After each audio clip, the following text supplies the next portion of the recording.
Hi, this is Debbie Burnt, and I'm here with Dr. Maldonado, my partner of Creative Love, and we're here at video 2 on how to interpret your dreams, how to understand all those symbols that are showing up and all these characters that are showing up in our dreams. So let's talk a little bit about the symbolic language of dreams. Yeah, that's right. Last time we mentioned dreams are really speaking a very distinct language, which is called the symbolic language, and it's done in pictures, of course. It's a visual language. It also uses puns and turn of phrases, and it's very humorous if you really start to look at dreams. You know, we had a couple examples of people that, you know, they'd see a ketchup bottle and it meant ketchup. Or, what was another one that was really funny, a pun? Like, just these interesting, they didn't know what this odd object was, like sweeping under the rug and things like that. You'll see, I've been sweeping this thing under the rug, and you know, at first you don't even know what that means, and then when you take a step back, what am I sweeping under the rug? What is that? And sometimes it's something odd that you're putting under the rug, like a person, you know, trying to push them under. And so, you know, dreams sometimes, they break the natural laws of physics, right? There's a lot of things that pop in and out, or you open a door and you go into another place. So all those symbols mean something. Yeah, so dreams have many layers of meaning. Now, what that means is that we can interpret them at a very personal level, and that would be one layer. But we can also go deeper and think in universal terms. Jung called those archetypal elements or archetypal symbols. And so if you have a simple dream that you feel like, feel like a lot of my dreams are very obvious, but there's always that other layer that you should examine, because sometimes when they're really obvious, you're like, oh, that dream was about this thing that was happening in my life, and you forget about it, but you look under the other layers. And then also, too, they have dreams are series, right? They're not just... That's right. They're not just one dream is isolated. Yeah, if you track your dreams over a long period of time, you can actually look back at the series of dreams, and you'll start to see a pattern as well. So there's you know, a lot of people get dream dictionaries, right? And they think, I am going to, you know, get my dreams, I'm going to write them down, I'm going to open up this dream dictionary, or they have them online now. You just like type in a word and it tells you what it means. And a lot of times, though, they don't really apply, because isn't it a personal interpretation? That's right. And there's different ways of approaching dreams, of course, and there's different methods of dream interpretation. So here we're talking about Carl Jung and his approach, right? His approach was that there is no dream dictionary, and there can never really be one, because of that personal element, that the context of the person that's dreaming the symbol is really what we're looking at. And it's going to give that symbol a particular meaning. So it's very individualized.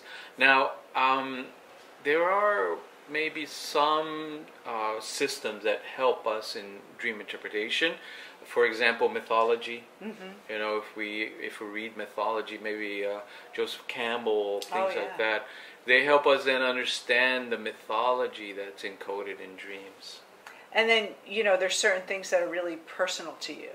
So you had an experience in your life of certain elements, you know, maybe it's a toy or something that you loved, or your favorite doll, that might show up in a dream, where that wouldn't mean the same thing to someone else as it does to you. So if you don't have a dream dictionary, how do you? What's a practical tool they can use to help them interpret the symbols that show up in their dream? Yeah. So Jung talks about amplification. Okay. So amplification, what you do is you take a symbol. Let's say you dream of a tiger. So you write down the word tiger, and then you circle it, and maybe put some rays out in different directions. Now, you're going to write out all the associations that you have about tigers, and just kind of write it down. As you review the associations, something's going to pop up or pop out at you that has a kind of an emotional charge, Yeah. a feeling tone to it. Those are the important clues right there. And you can do it with the different symbols in the dream, and that will start to give you a sense of what is this dream trying to tell me.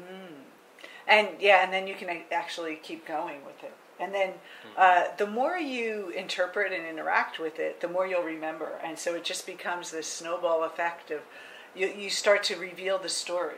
That's and right. It's almost like, when you go to another country and you're trying to learn their language and you learn a couple words and it just gets easier and easier to communicate. It's the same thing with dreams. That's right. Because what's happening is you're creating a dialogue between your conscious mind and your unconscious mind. So you can actually start to ask questions before you go to sleep. And so when you look at this, remember that the important element of all the elements of your dream are the ones that have the emotional charge to it, right? First the dream, and then when you do the amplification, anything that has an emotional charge, it doesn't mean it's good or bad, it just means there's energy behind it. So you feel the energy, it's like your body kind of reacting to something, and so it's another way our feelings are unconscious. So we have these, we're conscious of them, but we don't know the root of them. So it's a way to kind of get into those feelings and understand. That's right. And there are no bad dreams. There aren't evil dreams or bad dreams. They're really there to, just like in life, making the best out of your life. So especially when you think about exes in your dreams, a lot of people say their exes show up in your dreams. What's your association with that person? What pattern is there? What message is there? And then you're going to start to learn a little bit about why this person keeps popping up in your dreams. And it's not necessarily about that person. Like That's when you right. dream about a certain person, it's usually just telling you something about their personality, your attitude toward them that's either out of balance, or it's showing up in your life in your current dating person you're dating, or so there's so much richness to the dating, to the dreams, that we have so much more to cover. So I love this. It's really exciting. So we're going to go to video 3 in a little bit. You're going to get that video in a few days. And the video 3 is really how, now that you've learned to remember them, you're starting to learn how to interpret them, how can we use them? So now that you have the material, you're kind of understanding what it means. So what's next? What do you do to transform on the external level in your real life? How do you apply it and integrate this information? Yeah, because all this great symbolic content is really not in any use if we can't apply it to our daily life. Right? So in the next video, we're going to talk about that. Yep. So thank you so much for joining us, and we will see you on video 3.